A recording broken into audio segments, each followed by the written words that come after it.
Hi, I'm Amanda and welcome to Self. On this podcast, I share ideas, experiences, and have conversations to explore the self. By developing our self-awareness, we can better show up for ourselves and those around us and hopefully all live happier and healthier lives. On today's episode, I am very excited to have joining me again my dear friend Alejandro Pedraza.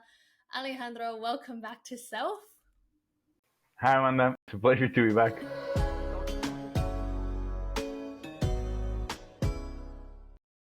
Yeah, it's so great. You are officially the only guest to have come on twice. Amazing. I love being the first one on stuff. I know. And today I asked you to come back so we could talk about a pretty juicy topic because of one of the recent episodes I recorded. We are asking and we're talking about whether men and women can be friends. Right on. I mean, the fact that I'm here, like we've been friends since we met in Bali, and I'm a firm believer that it is possible. It's just one of those things that you just have to be understanding that it's a different game than male to male or female to female kind of friendship. Yeah, different kind of dynamics. So before we get into that though, I want to know what you've been up to. What's going on? Well, I'm currently in Mexico. For now, I'm going to be moving around a couple places for the remaining of the year while I'm here. And the reason why I came back is because I needed a little bit of technical help. I'm developing more of a nomad aid approach where I'm trying to work from the background of psychology, but more specifically, evolutionary psychology and neuroscience to help fellow travelers better regulate while they're on the road. Something that you and I both experience is how demanding moving around and exploring, going through new adventures, learning new cultures, trying new dishes. As fun as it can be quite energy consuming. So what I'm aiming to do is provide a service for other travelers that will help them better understand how to regulate and how to look at their travels with more ease, but also with a better strategy for the future. And when you're talking about regulate, you're talking about the nervous system specifically? I'm working from the nervous system, and what I'm trying to boil it down to is kind of like an input-output dynamic, whereas if you put this amount of hours for this particular task, you're going to get this outcome. So whether it's regulation, whether it's rest, whether it is keeping your energy levels, concentration, creating habits, all these different things that can be quite confusing and challenging while you're on the road. I'm working on a blueprint for other travelers.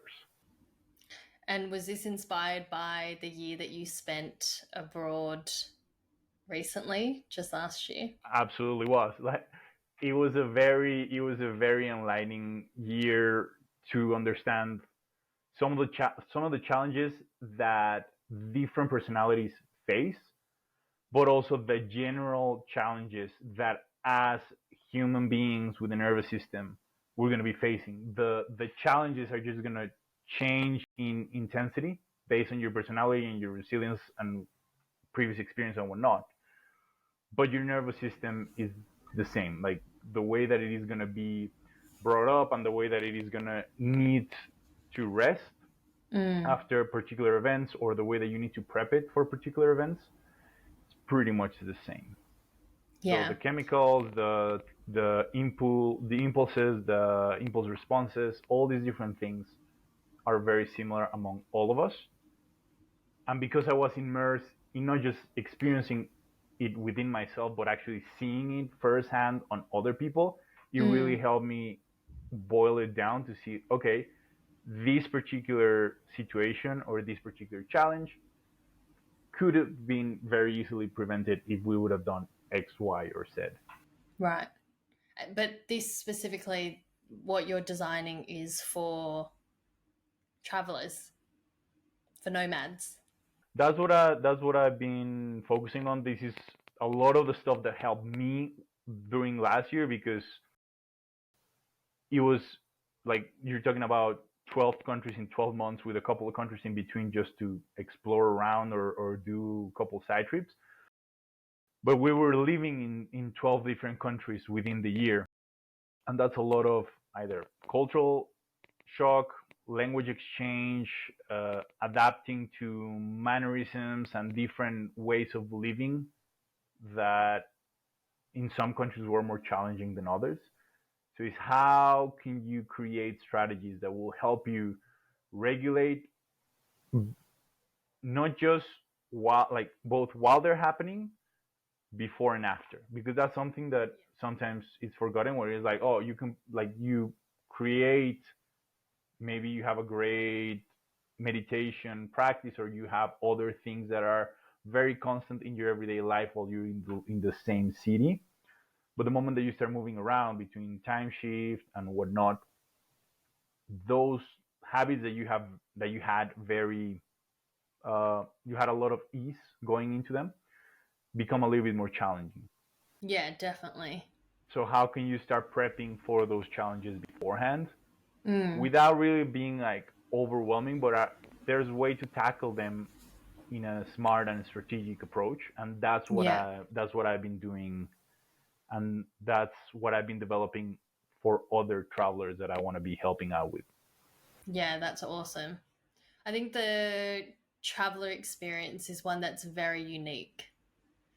So the way, you and I were literally just speaking about this before, the intensity that comes from not having that regular routine and structure is really challenging. It's demanding on the nervous system.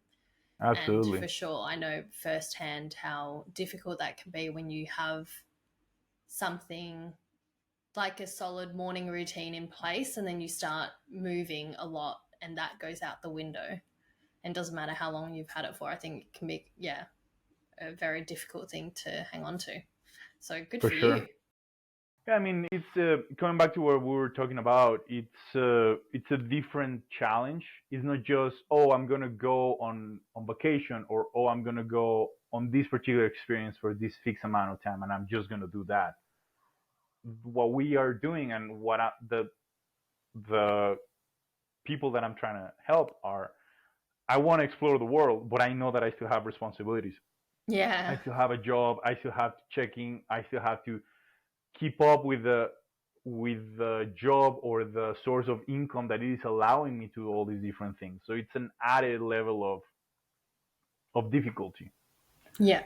So with that in mind, like you were saying, is how can I create the support system, and this includes both the habits, the things that I do, but also the people that are surrounding me, and how I um, invest my time, and how do I manage my energy in the most effective way for what I'm trying to achieve. Yeah, that's great. That's going to be very valuable. I'm stoked for you. It is exciting because it's been a while since I've sit down and created something where I've seen firsthand the difficulties, and I'm like, okay, all of these difficulties, they are fixable. Like, there are ways to tackle them in a way that whoever is experiencing this or will probably experience this can have a way better outcome of an experience. I'm very excited to see this all come to fruition for you. Thank you. And I'm glad. It's a wonderful thing, I think, to be able to use our own experiences to help people. Yeah, that's something that you and I have connected over a lot. And in fact, Yeah. I mean, like I shared in our other episode that we recorded together, you've been a big part of my life, and I'm excited for other people to be able to learn from you. And I think you're just going to add a lot of value to people. You've added so much value to my life already, and I'm so grateful to have been able to benefit and to have you in my life. So thank you. Thank you so much for saying that. I really appreciate that. Oh, Alejandro. But yeah, actually, that's a good segue to go into what we want to talk about today, because we've been friends for 4 years, and we met in Bali through freediving, through apneista, grade Yep. school, and we were diving together. And we have such a special friendship that I'm extremely grateful for. And we're both heterosexual people who, you're a man, I'm a woman, and we've got what I would consider an extremely healthy and valuable platonic friendship. Yeah. Absolutely. But yeah, the past couple of weeks, I have been receiving a lot of interesting comments on my episode that was on setting boundaries versus control. And in the episode, I shared about an experience with an ex who told me that I couldn't have any male friendships, and that, he wanted to discuss the nature of all of my existing friendships, which was not okay for me. So that brought up this idea, because I think it's something that has been spoken about and debated about. I'm sure it's quite a polarizing topic about whether you can be friends with the opposite sex. Yeah. And I mean, it's a very common thing to hear, at least from my end. Mm. Both family members and some of my friends, whenever I tell them like, oh, I'm either going dancing or I'm going to take coffee with this female friend, it's almost like second nature that it's immediately assumed that there's a romantic intention. Whenever a male and a female are interacting, there's always a level of romantic, or whatever, however else you want to frame it. There's always like an underlying intention there. I think that's a very common understanding of how that dynamic works, but that doesn't necessarily make it true. Yeah. There are like in psychology, there's always this notion, there's this joke where it's like, don't project your previous experience on someone else. Like there's always this joke where it's how do you translate? There's the saying in Mexico where we all speak about how the carnival went for us. So it's like my experience, so therefore Yes. you generalize it and you say like it's always like this. Yeah. Which is not necessarily true. It might be true in your experience in that particular case, and we're not gonna say no, like we're not gonna invalidate your experience, but that doesn't qualify for it to be able to extrapolate to everyone. Yeah. So do you think then that one underlying assumption that exists there, where an interaction between two people of the opposite sex is romantic because for an individual, in their experience, it has always been romantic, or whether for their own intentions, it's always romantic, and therefore for anyone else in that interaction, it must be as well? Well, yeah, I mean, coming back to this whole idea of working from the neuroscience perspective of things, right? So your brain very rarely is taking things as they are. Your brain is most of the time asking, what does this look like? That's just the given pattern. Like the brain is a predictive machine. It's a predictive organ. That's the thing that it is trying to do based on the information that it already has. So there has been cases, because it has happened in the past, where this very referred to human experience of the friend zone is bespoken on another human.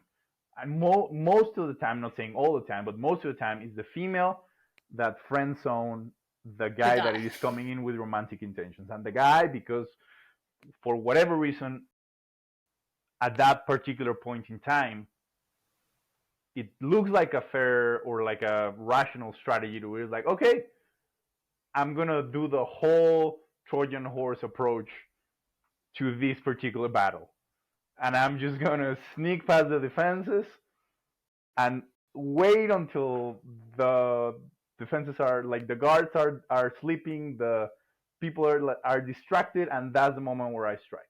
It has happened. Like it's a war strategy. It's a romantic strategy for some. Again, who's gonna say like, oh, female is heterosexual female, heterosexual male cannot be friends? Well, probably someone that either witnessed that invasion or was a victim of that said invasion. So we're using predictive mechanisms to say, oh, this is the most likely outcome. Yeah. Yeah, it's interesting for me because most of the comments that I received on one of the reels was all from men who overwhelmingly agreed, and they were like, absolutely, any man with self-respect would say the same thing, which is so interesting for me because I would like to consider myself friends with a lot of extremely respectable men who have high levels of self-respect, yourself included. And I'm like, well, I know for a fact that these guys would disagree with this. But it's interesting because I think we can look at it from multiple perspectives. So when I started thinking about this idea of men and women being friends, I break it up, right? On the one hand, I go, okay, biologically, men and women are different. We are wired differently. So there's a biological perspective about how each of us function and operate. Then there's the biological perspective of ultimately, you know, if you're heterosexual, there's sexual needs and desires, there's natural attraction. So there's that exists.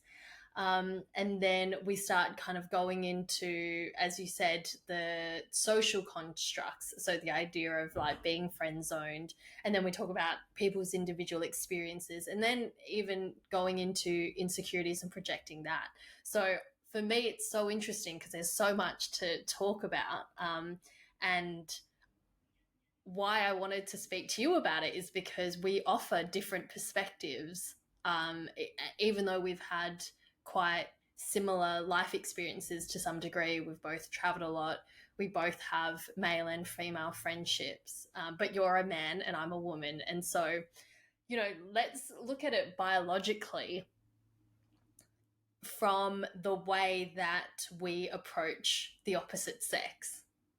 When you look at a woman or when you meet a woman, from what I know about guys, which I admit might not be that much because anything I hear is obviously not my own I'm not a man. I don't know what a man's experience is, but it's from conversations I've had with guys that most of the time guys are like, yes or no, kind of, yep, that's someone who I would date or not. And that's like, it's almost like this instant in the moment decision upon meeting a woman. Is that your experience? I'm not asking you to speak for all men, obviously, but is that something you've heard? Is that something that you experience? I think in this particular scenario, one of the things that I would just clarify for this conversation, we're talking about attraction, right? So we're talking about the moment that you first see someone, like in biological terms, or a suitable mate. Like it's not even like an individual, because like at that point it's like, is this game or is no game? Because that other person, you don't know a lot except of how they look. So at that particular moment is like, at that particular point is like, do I find this person attractive? That is one, I'm not saying it's the only, that is one of the things that from a brain perspective is definitely going to happen in both male and female brains, because there's also these same, like, it's one of these like street knowledge that has a little bit of backup to it, where it's like it takes 7 seconds for a woman to determine whether or not she's going to say yes if you approach her. So it goes both ways. Like the attraction element that happens on the human brain, it it is that fast. Yeah. And that's that instant physical attraction that you're talking about. It's purely physical and nothing else. Exactly. Mm. So there's that physical element to it, and I'm pretty sure that the general audience will have had this experience where it's like where you meet someone that from the physical standpoint you find attractive, and the moment that they open their mouth and say something is like 100%. gone, like absolutely gone. Yeah. One of the things that it is very embedded in our narrative is the visual weight of things. We very often talk about like whether something is aesthetic, like the appeal that this particular painting or that this particular physical object has. Like we, as a species, we're very heavily reliant on our eyes, and the like coming again to like the social constructed narrative of the visual sense or the sensory, like the visually stimuli is very important for us. So we create a very big narrative on that. This whole notion of love at first sight. Yeah. It's very eyes dependent. Like we rely a lot on that, and our narrative relies a lot on that. So of course we attribute heavily to that first impression, to that first moment where you see the person and either you know or you feel attracted. Yes, but there's a bunch of other elements that are still active as you interact with the person. Such comes the example of you find someone attractive, they open their mouth, they say something that just doesn't resonate with either of your values or your taste or whatever, immediately the attraction bunks. Yeah. And just like with that particular example, there's a bunch of other elements that constitute attraction. Yes, there is a physical element that it is undeniable. Mm. But there's a bunch of other stuff. For instance, there's this very interesting research that has been conducted about, in English it's called chemosignalling, because if you say pheromones, it's like, oh, that's a rat thing, and then the people from there is like, no, that's actually from the flies. Like the insect researchers is like, actually pheromones came from a fly study made on the 60s or whatever. So for humans we call it chemosignalling. Okay. There's a whole process of chemosignalling that, again, in our narrative, smell is not as heavy as our eyes, but we are far more, as a species, reactive to smells than we are to visual. So the smell, the way that we perceive something to be tasty or appealing from our ability to smell something, creates a way stronger and a way more visceral reaction in all of our nervous system. So that's a whole other aspect that, again, can make it or break it. Like we talk about visual system, we talk about auditory system, and we talk about smell. All of those elements, they intertwine and they play this game inside of us that we call attraction. Yeah, into an overall sense of attraction. So then it comes back to this dynamic. So when a heterosexual male, heterosexual female, when they meet, yes, like maybe the eyes like what each other see, but then as the interaction go, everything else fades away. And I was like, yeah, objectively that might be an attractive person, but it's not that doesn't necessarily mean that in your subjective experience you're going to find that person attractive. Yeah, 100%.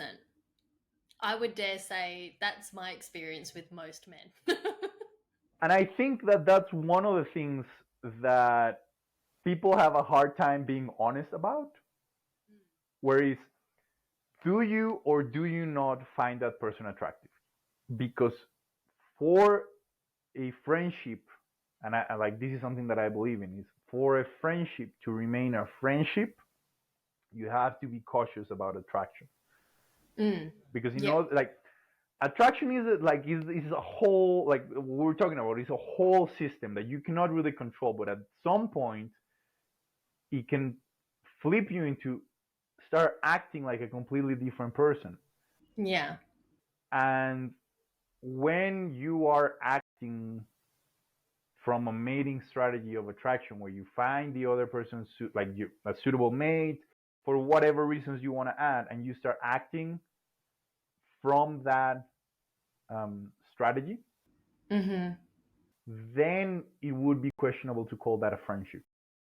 Well, it's no longer then a truly platonic friendship, is it? If there's essentially there's an to some degree an ulterior motive, So we and you come have back to be honest about that. to the sneaky strategy, right? So it comes Yeah. back to like you're holding back your like the true intentions when you interact with the other person. And I Yeah. think that dishonesty is the thing that would not allow friendship to flourish. Yeah.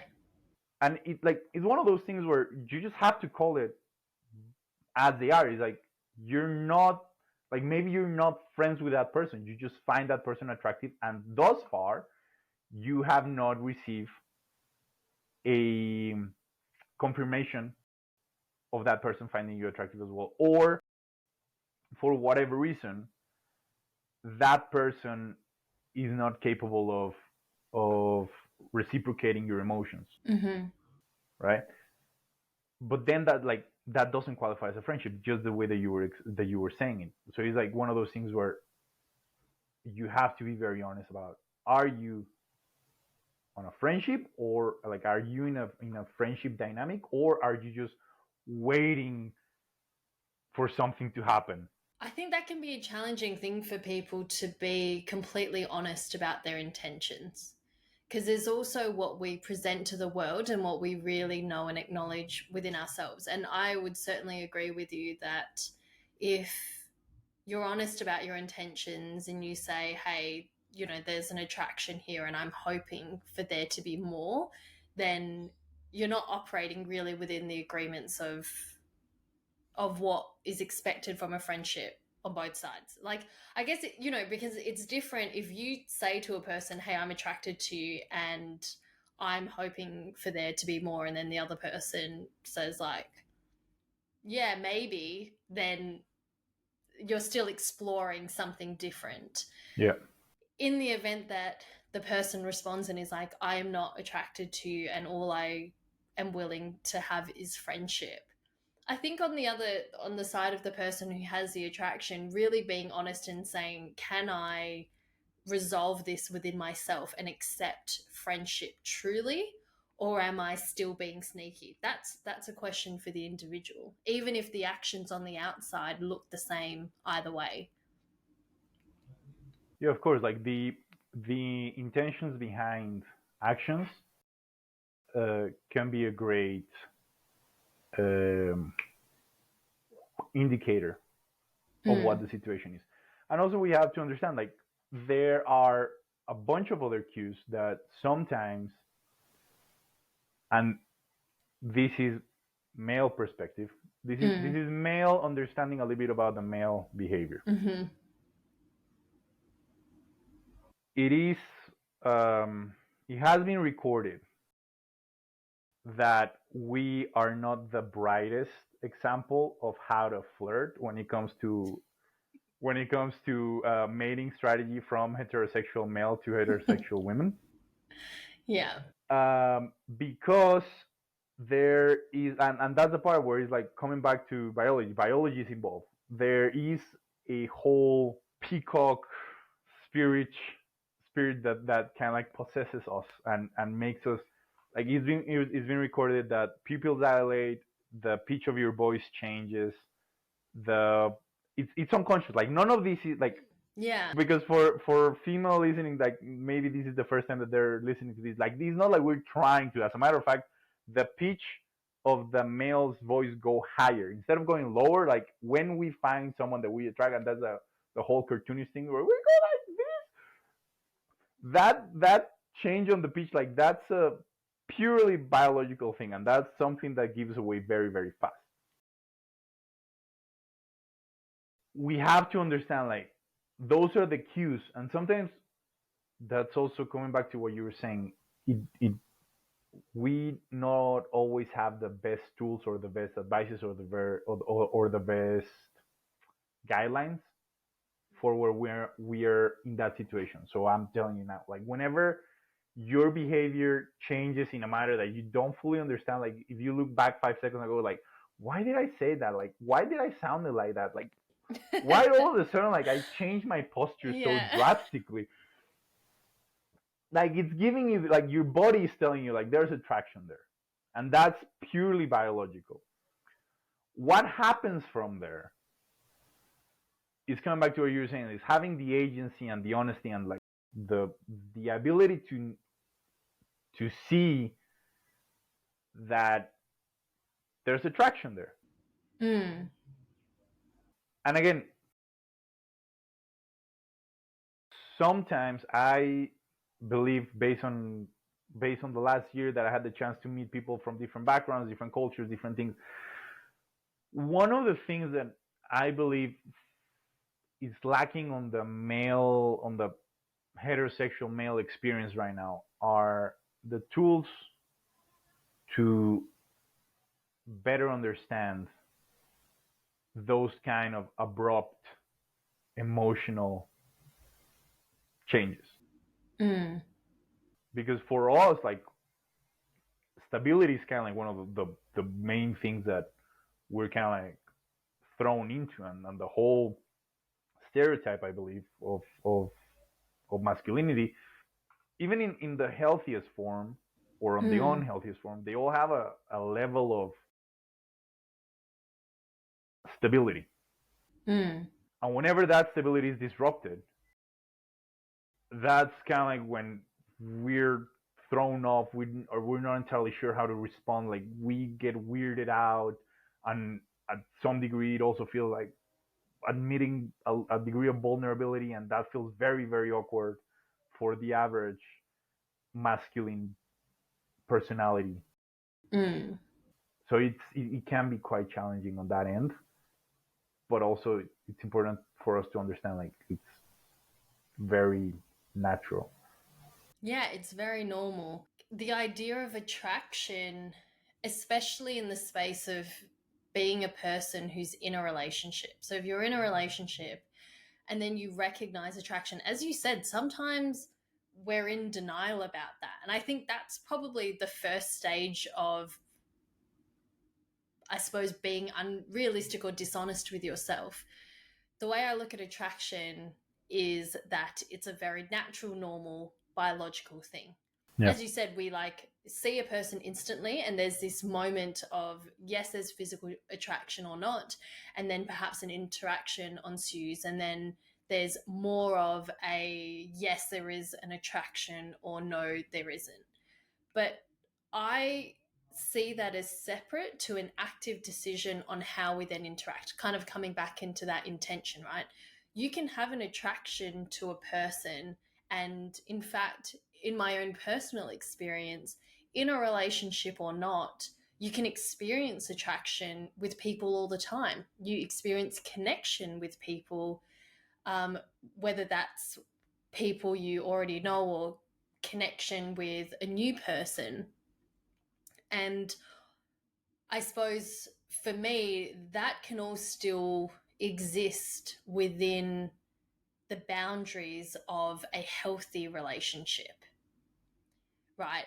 Attraction, that kind of that immediate attraction that exists is one thing, and then pursuing because there's an attraction for me is then now we're entering some murky territory.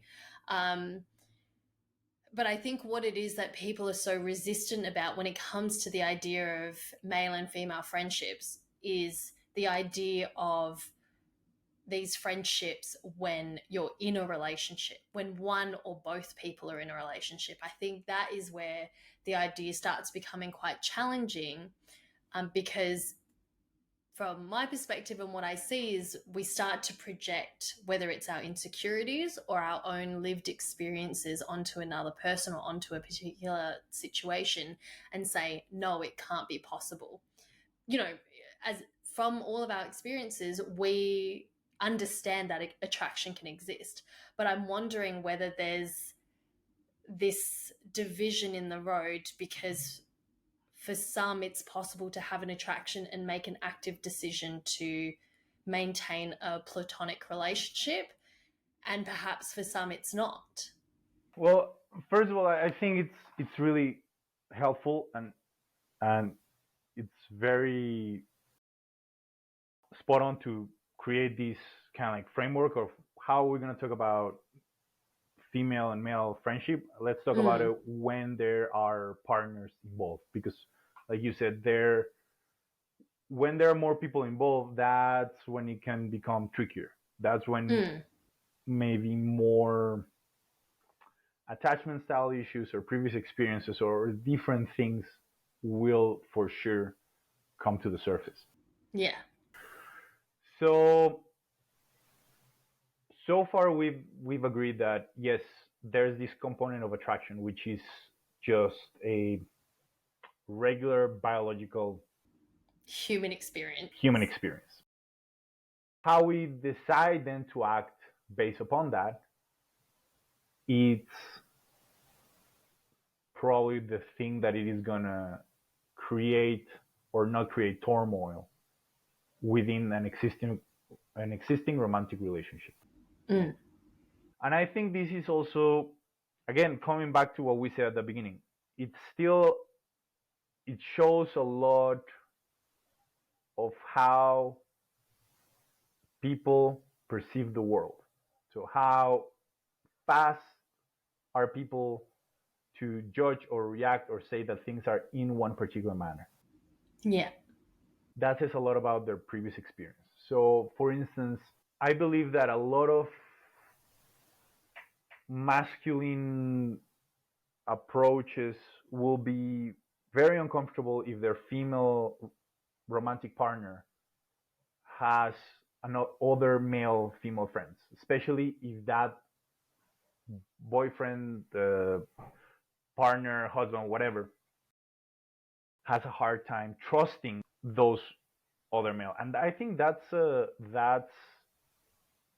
common fear or a common concern among men, because the sneaky part, the whole horse, like the whole Trojan horse that we were talking about earlier, like that was carried out by men mostly. And I think in history, like it was all men inside the horse. And I think that's still a solid strategy. Like, as we said, I think there's a saying, in war and in love, everything is fair or something like that. All is fair in love and war.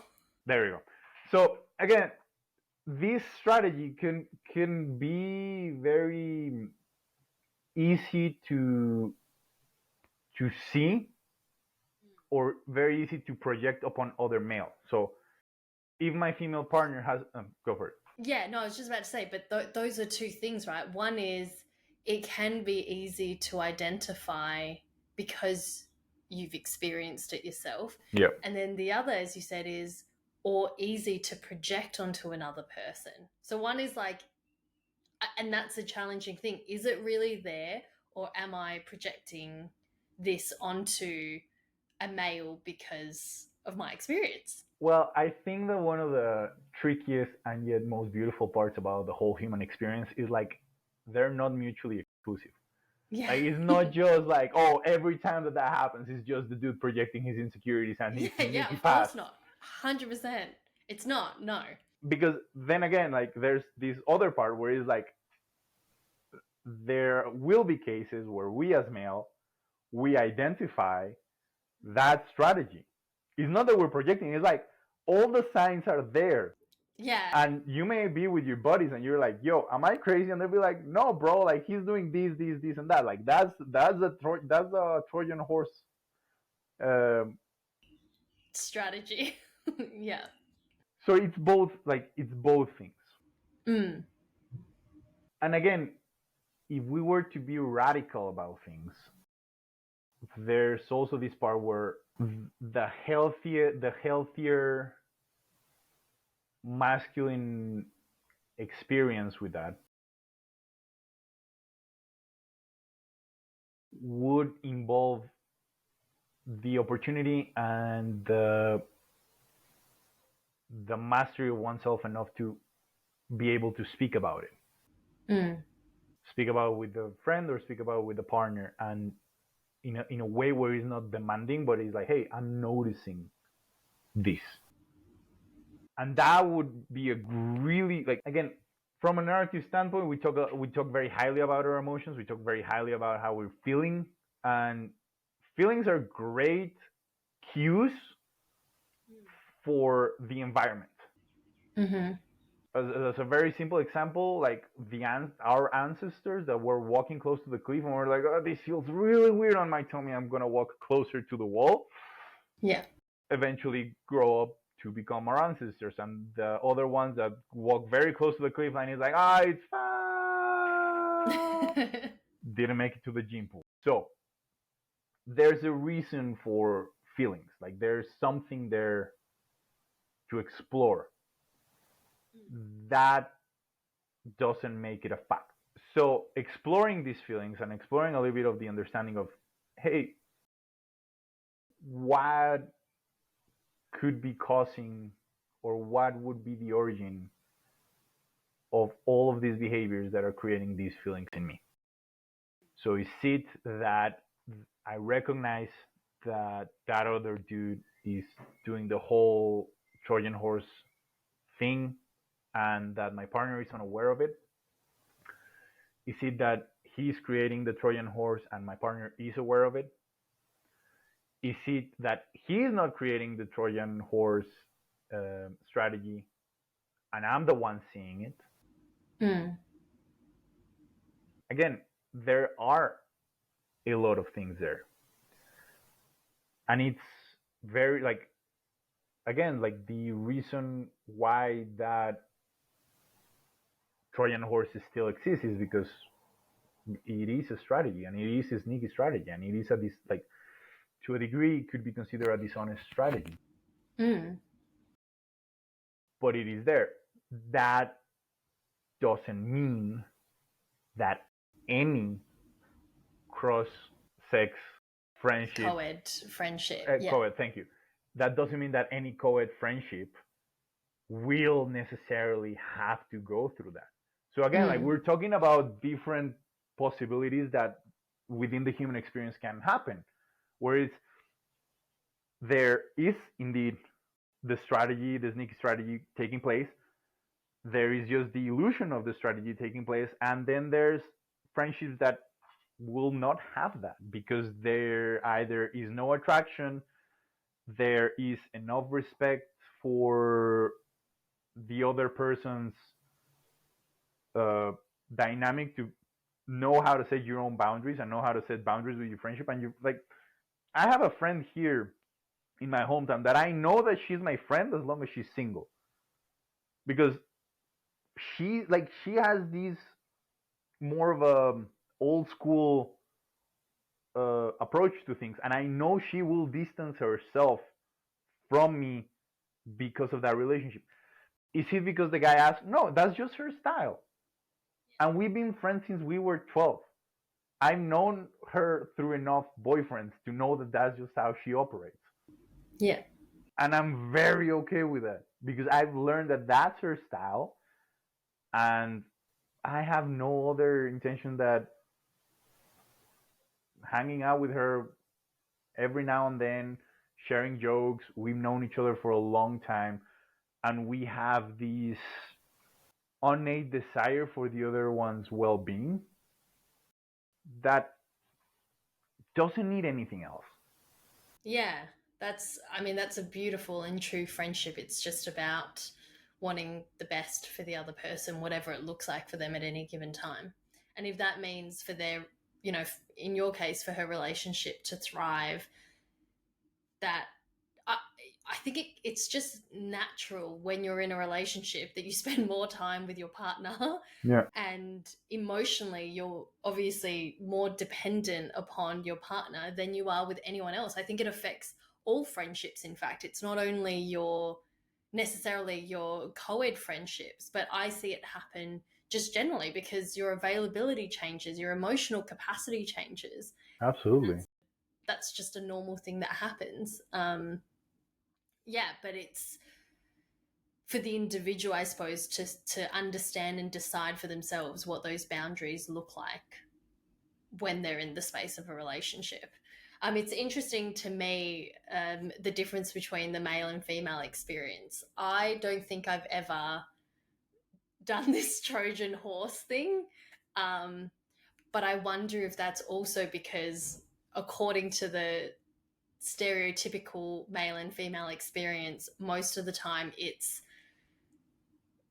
kind of like the guy chasing, and it's usually the woman saying yes or no. So I've never really been in well, I don't want to say never. From what I'm thinking and what I can recollect, I haven't been in a situation where it's like I've been attracted and wanted to be with someone who friend zoned me, and so I'm like, I'm just going to stay here and keep going. So you're right in that that's not something that exists at the forefront of my mind, particularly when it comes to my partner's friendships.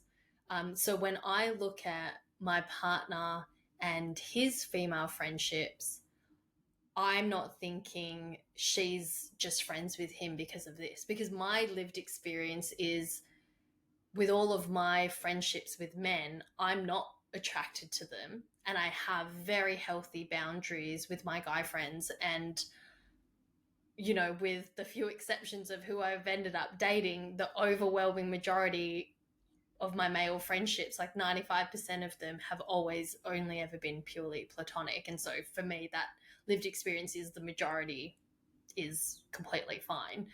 So I don't project that onto females, and I'm never really suspicious of women's intentions. But because of what we hear about the difference between men and women and how I've grown up and what I've been told about men, my natural instinct, my insecurity, whenever it's arisen, has come from a mistrust of a partner. Mm-hmm. It's interesting that for men, you know, what you were saying is like, because guys know guys, the mistrust is men. And then I'm only going to speak about my experience. It's like, well, you know, it sounds like there's a lot of mistrust towards men. That's the pattern I'm picking up on. You know what? We've had a very bad rep, Yeah. and there, I'm not gonna say there's a reason for that because that sounds a little bit like shooting myself in the foot. But throughout recollected narratives, again, this lack of, I'm gonna say, impulse control, just so it's not entirely sexual. Like I'm not talking about like just exclusively like sexual mastery, but like behavioral mastery. Mm.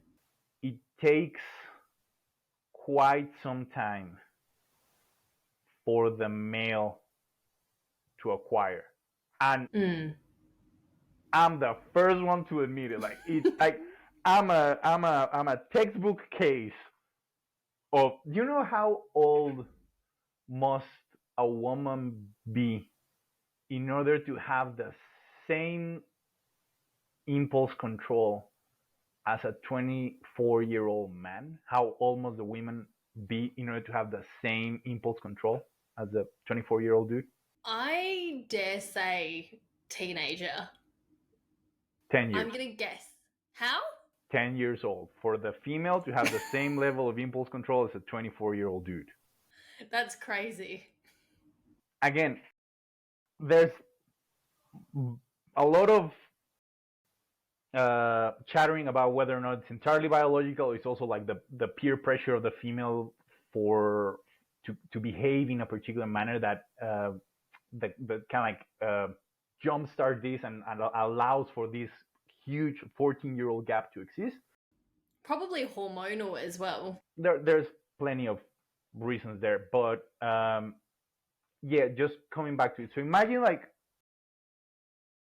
for a dude that had to go through 24 years of doing dumb stuff And this is me. Like I've done the Trojan horse strategy. I've done a lot of stuff when I was younger, when I had a way worse ability to self-regulate and like to impulse control. Mm.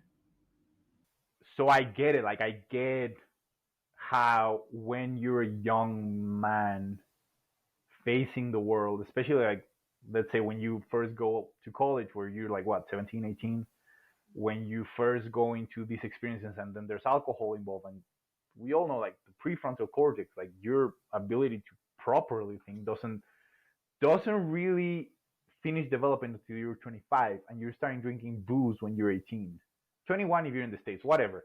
But anyway, like it's still like you see how it's a mismatch. So when you combine lack of lack of impulse control, intoxicating substances, and all of a sudden being thrown into the world without the and if you were lucky enough, you had a childhood that allowed you to kind of like experience a little bit of what was it like to deal with the consequences of your actions, because that there's a very Pavlovian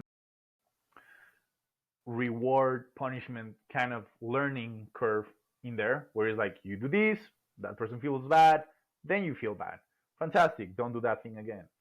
Very simple. If you were lucky enough to have that, maybe just maybe you will not be bumping into dumb ideas and thinking that they're good Right. as often, or not taking into consideration how the other person might feel if you decided to play either with their feelings or with their friendship or with whatever. You see how I'm coming back around to this part where, again, where does this bad what was the word that we used before, bad reputation that male have, it comes from there. It comes from the fact that we have like the masculine, very very masculine brain. We have a very strong tendency for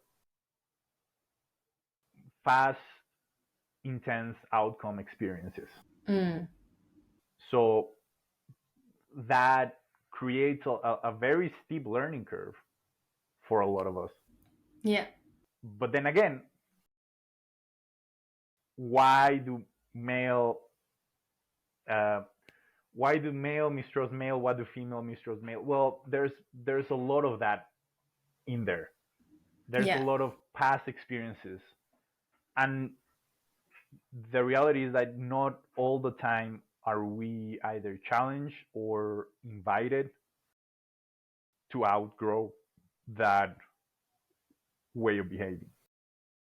Yes. And that is ultimately what I see as the most beautiful opportunities that can arise from these situations, because I can see where, okay, so we exist to a point where we recognize and simply accept this and go, all right, well, men can't be trusted, so then the best thing to do is let's not have co-ed friendships, and in a relationship as a woman I don't trust my man. And for me, that's not the kind of dynamic or world that I want to live in, both because I've fortunately been able to experience so much more than that, but because, as you said, there are absolutely opportunities to outgrow these things. And I don't think it's a fact that men simply can't be trusted. I don't think it's a fact that all men have ulterior motives. I don't think it's a fact that if you're in a relationship and you have friendships of the opposite sex, that is going to kill your friendship. I think that what it is ultimately now there's an opportunity for vulnerability, an opportunity for introspection, and to notice things, to notice, as you said, when you can witness something in another person that's going on and go, hey, maybe this guy here is trying to Trojan horse my partner. Maybe my partner is aware or is unaware of this. What's coming up for me? What do I notice? And then how can we have a conversation about this that ultimately allows an opportunity for deeper connection, rather than enforcing any type of particular control or, you know, enforcing any rules or anything on this, because ultimately as individuals I do believe we all want our own autonomy, and we want to make decisions for ourselves, and we can't, like, as much as you might want to, you can't actually control an outcome.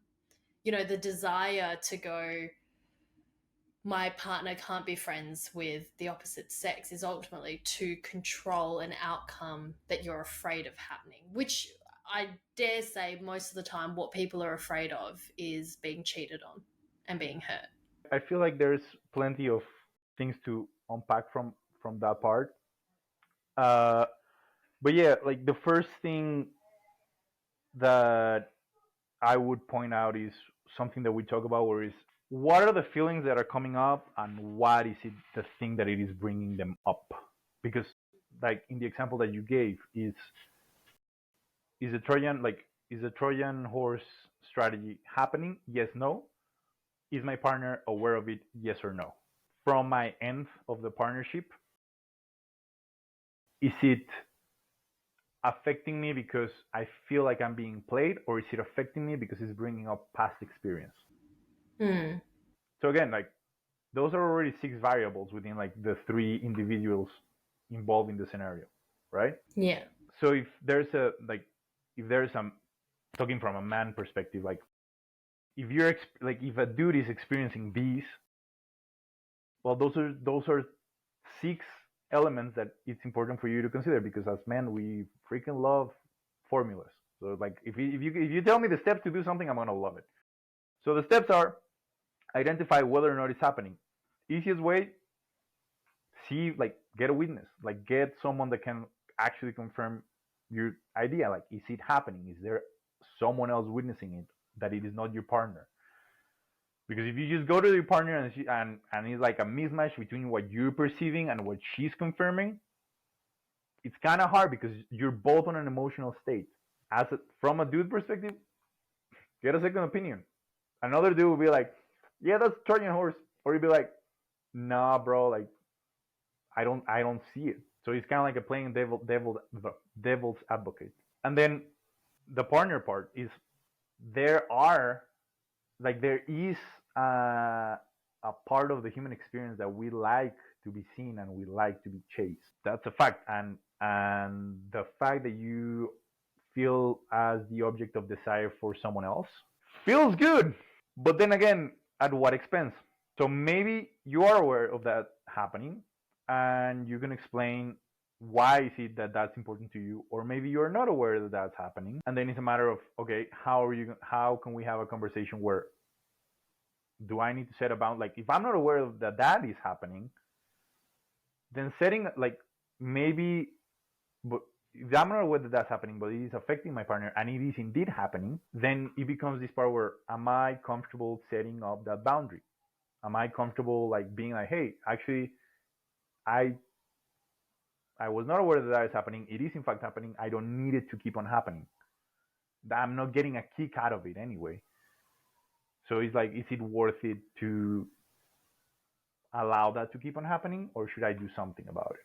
So again, like, this is kind of like a very broad strategy for a very specific scenario. Yeah, like I'm pretty sure everyone has a different story and has like a different way of going at it. That is one part of what we were talking about, like how to deal with it. And then there's the other part that it's also open for the growth of the partnership, where is that you're feeling, that it is real, that it is happening. You're both aware. Now you both know, like, the elephant is indeed in the room. How are you going to address it? And I think this is also something that it is very tricky on managing a relationship, whereas when the other person is making a request, what is your ability to understand the other person's request? And I think it goes both ways.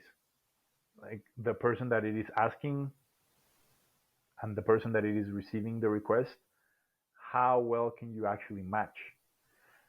And I'm making it sound simple because I'm just describing it right now. But when you're in the midst of an emotional roller coaster, when you're in a title of insecurities and previous experiences, and your brain telling you that this feels exactly like that ex from a long time ago, where either he or she was not capable of whatever, it feels way harder when you're inside of it. 100%. And I think that's also something that it is important to recognize on both ends, where it's speaking about those needs. It is very hard, and it is very hard for both parties, because opening up your needs means recognizing or being seen in your vulnerability by your partner, and that's very tricky on any relationship. But that is what I believe is ultimately what answers the question. You know, for me, very simply, can men and women be friends? And if we want to talk specifically in the framework of one or more being in a relationship, I think the simple answer is yes. And then the complicated answer is with an asterisk there, because it is, in order to be healthy and functioning, and for those in a relationship to thrive and for everyone to feel safe, what it ultimately requires is a lot of self-awareness, a lot of honest communication with each other, a willingness to hold space and to hear the other person and to hear beyond what might be just something reactive. Um, there are just so many different layers to that. You know, I think about myself, and when certain friendships have brought up insecurities for me because of what I'm ultimately afraid of, you know, and I think that I can see a male female friendship, you know, my partner, if my partner's got a friendship with the opposite sex, exactly for what it truly is, but it can feel like something else inside me because of my own experience. But then being able to communicate that and having a partner who can see you and understand and hear that, and ultimately hear the actual need, which is not what I realize. It's not, I need you to not have friendships of the opposite sex. It really is like, I need to feel safe. I need to feel secure in our relationship. I need, perhaps in that moment, because of my emotional state, like I might need some reassurance of this, but ultimately knowing that I do trust my partner. And I think a reality of being in a relationship is that there are opportunities for us to get hurt, and as much as we might want to mitigate that or to control that as much as possible. Unfortunately, sometimes people do shitty things. And I think the ability to be able to confront the way that you said it, where is these are the, like, this is what it is bringing the emotion to the surface. This is the origin, but this is not the thing that we need to tackle. We need to tackle this other aspect from my subjective experience. So whether it is the need for security, whether it is the insurance that you're not going to leave me, whether it is the reassurance that we are okay, that you're not playing tricks behind my back, that you're still being honest. Honesty is a very big thing for other people as well. Like, honestly, honesty is a very big thing for me. When I feel like I've been lied to, like, that can really shake me to my core. Yeah. So understanding that we have very particular trigger points for our emotions that are not necessarily based on the behavior itself. I think that being able to comfortably talk that through, that's the aim. But getting there can Yeah. definitely take some people longer than others. Like, it has taken me lots of years of therapy, and I'm still like, there are moments where I'm like, and Yeah, me like, too. my ability to like verbalize stuff becomes almost like, Yep. I'm with you. Yeah, and that's it, right? Ultimately, it just comes down to a willingness, I think, to be more aware of what's going on for you, and then having the courage to share that. And I guess my hope is that you're in a relationship with someone who can hear that. Because I think that that's a scary thing, to be really honest, to recognize stuff that comes up for you, and then to share it with another individual who doesn't throw it back in your face, because that can be something that sets you back when you are willing to share that, and then someone gaslights you or calls you crazy for thinking these things and whatever. And I think that that could cause a lot of people. I know for me, it's like, then I'm like convincing myself I'm crazy and imagining things. And that kind of sets you on a whole nother path where then you can't even trust yourself and really be honest with yourself. So I think facilitating an environment for yourself to feel safe within you, to be honest with yourself, and then hopefully having a dynamic with a partner who can also give you that space is yeah, vital. absolutely. I mean, I think we both know it from our own personal experience. There are few things as unsettling and as um, prone to reactiveness as a romantic relationship. And there's a lot of elements involved. Like, when we first start talking about this dynamic, whether attraction, social constructs, biology, all these different things, there's a lot. Like, there are a lot of layers to it. Yeah. But right now, if we want to talk about the the romantic growth, there's a writer, Theodor Adorn, that had a phrase that goes, I'm probably going to butcher it, but it goes, "You'll never know love until you experience what it's like to show yourself on your weakest end and not having the other person trump you with its power." Wow.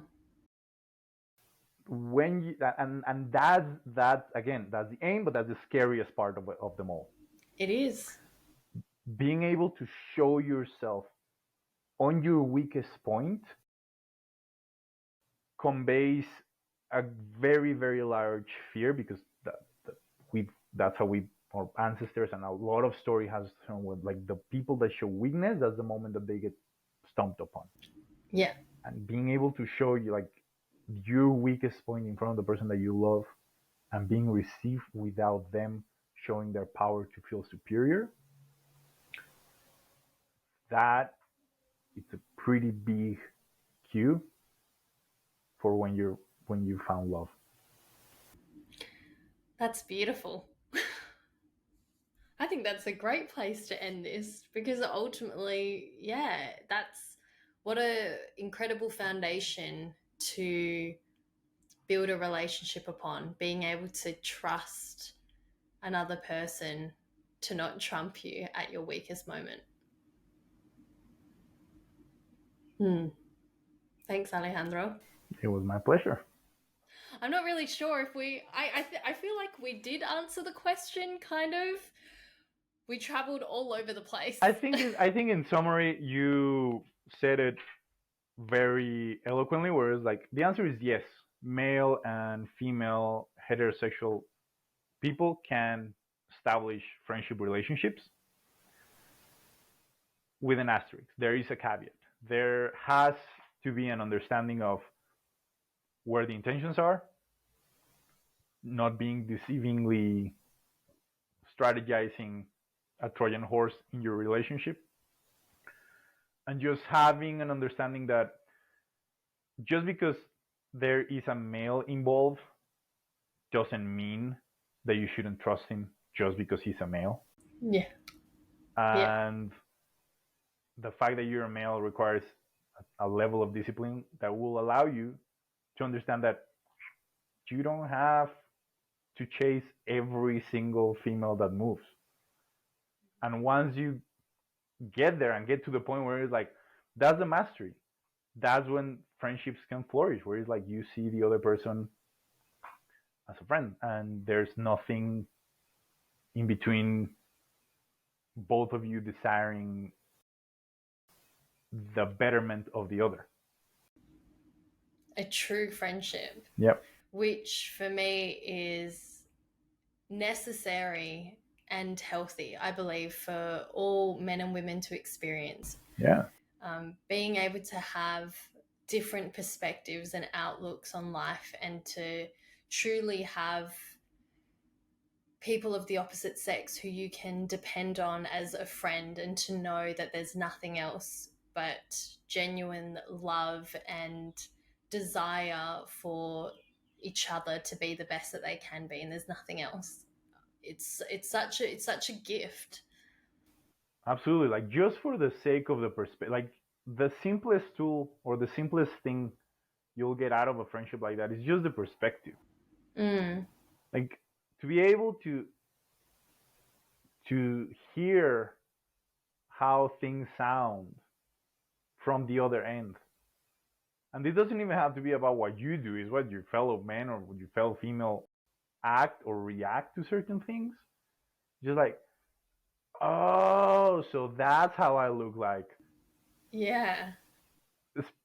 And again, coming from the male experience that I've had, my female friends have been great mirrors or great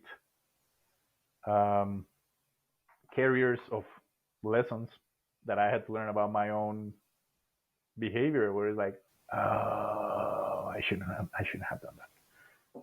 And all of a sudden, like, you get the other side of the coin, and you learn how the story that you told to yourself, how the other person perceived. Just by that, it's a fantastic tool, being able to have that perspective. If that alone, like, if that's the only thing that you want to take out of a male-female friendship, get the perspective. It's huge. Yeah. And then just generally being able to open yourself up to different kinds of experiences, different kinds of friendships. I think men and women also do friendships differently. Yeah. We offer different things, and for me, that's something I'm really grateful for, and I've always been grateful for, is the different male friends I've got in my life who, for a long, long time, they've been there, and I'm glad that I've been able to see that fostered in such a healthy way, and something I certainly hope and wish upon others, because it's so great to be able to have friends everywhere, you know? Yeah. So on that note, thank you.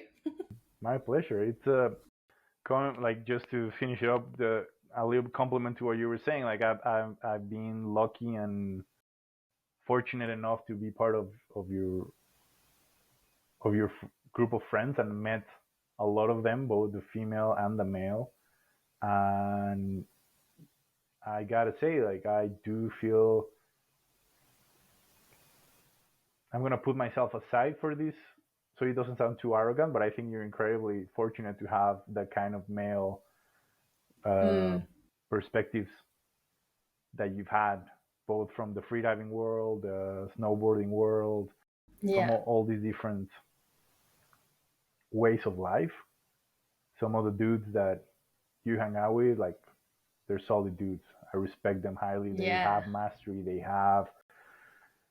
They are reliant. They are self-reliant. They are trustworthy. They walk the path hard. They are congruent, which is a very hard virtue to have. And when you're surrounded by male like that, for sure, like, the experience is gonna definitely be a contrast to what other people have experienced in the past. So definitely, you were certainly included in that, and I do consider myself extremely lucky, and I think that I select friends pretty well. You know, we've spoken about proximity principle, we've spoken about people who you keep close to, and I think there is wisdom in friendship. You know, I realized a long time ago you don't have to be friends with everyone, and to be selective and to be smart about who you choose to surround yourself with. So I think that it's because I have been that I've chosen the people who are close to me to be these excellent humans, and I consider them to be such great humans. Obviously, you've been able to meet so many of them, but you are one of them as well, and that, I think, shapes and forms your experience. It's hard to have the friendships that I have and then to then come to some conclusion that men and women can't be friends, because obviously for me it's like, look at all these highly respectable, trustworthy men who live with integrity, men and women. In fact, it's like both my male and female friendships, but obviously for me, with the guys around me, I trust them completely. I trust them, my partner trusts them, to know that what we have are healthy boundaries and platonic friendships. But I see that dynamic playing out in the friendships around them as well. Absolutely. I mean, we are incredibly lucky, and you and like I can say this for the both of us, you and me included, we're incredibly fortunate to have the circle of people that we have, because it's a very rare experience. A lot of what other people are experiencing because of the loudness, the shocking, or the clickbaity nature of the events gets far more popularized. But I do believe that there are a lot of good humans out there. We've been incredibly fortunate to have meet a bunch of them.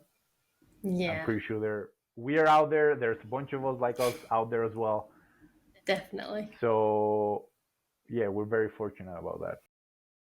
Absolutely. Well, thank you so much, Alejandro, for joining me and chatting to me about this today.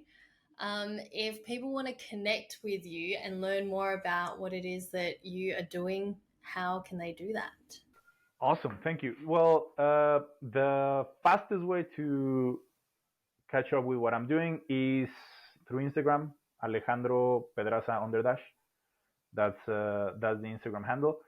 And then from there, you're going to find a link to my webpage, which is also Alejandro Pedraza.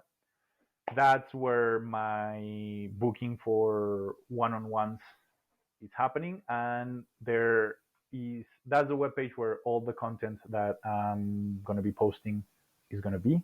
So awesome. Those are the two easiest ways to stay in touch with me. Fantastic. I'll include those links in the show notes.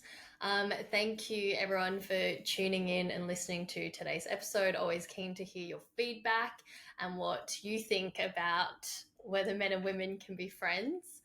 You can follow the podcast at self_podcast and at Amanda Letran. That's Amanda Letran. I release episodes every Thursday. Alejandro, thank you so much again. Fantastic speaking to you. My pleasure. Sure we'll see you back here very soon. Thanks, everyone. Bye.